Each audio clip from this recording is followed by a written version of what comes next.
Hi, we finally got the trailer back from the people that were doing it. It was Cooper Fabrication, and I want to give a shout out to them down in Post Falls, Idaho. Their guy that helped me was named Ryan, and he did a great job with everything. He was really excited about this project, really liked the idea of it being a vintage trailer and helping restore it. And they did a great job. It took a little longer than I wanted, but I had told them that they had could work on it in between their other jobs, so it was fine. One of the first things they did is they put a new hitch on it. The first hitch was crooked. It was actually kind of pointing this way, so the trailer went down the road a little sideways. So they straightened that out, put a new hitch on it. I've never really seen a hitch like this, but he says this is the best kind, and I think it looks kind of vintage too, which is kind of cool. You put it on the ball, you close this up, and that closes up like that, and that cannot come off the ball. There is just no way it will ever come off. And then to open it up, you just pull it like that. I think it's great. The next thing they did is they put a foot down here on the leveling bar for the trailer, and most of them have a leveling bar out here on the outside, but the Pierce arrows were down inside.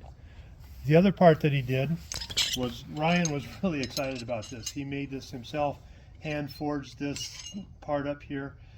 He made it like a crank for an old Model T or a Model A to lift the trailer up.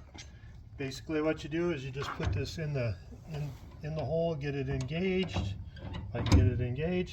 and then to lower or raise the trailer, you just put it up or down, whichever way you're going to go. And it works great. Even after 85 years, it still lifts up everything real easily. I need to put a little more grease on it, but it should be fine. The next thing that they did was inside the trailer.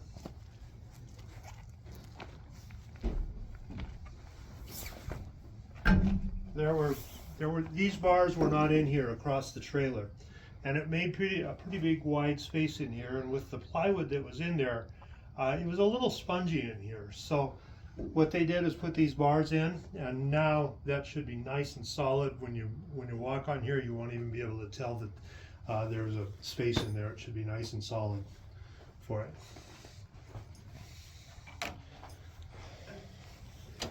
The other thing they did was they fixed our bumper. This piece down here was broken. It's a part of the support for the floor and for the trailer, and it definitely held the bumper up. And they welded that all up, and it's nice and sturdy now. You can stand up there and walk on it if you want to. So it's going to be great. I'm ready to go. The next thing is to put the floor in, and I'm really excited to do that. Alright, I'm going to add a little bit to the last video. It won't be as good because my beautiful videographer Sherry's not doing it, but I'll try.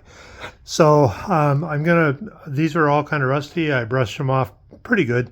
I'm going to cut off all the zip ties, and then I'm going to spray it with some rust restorer that Rust-Oleum makes. Thanks.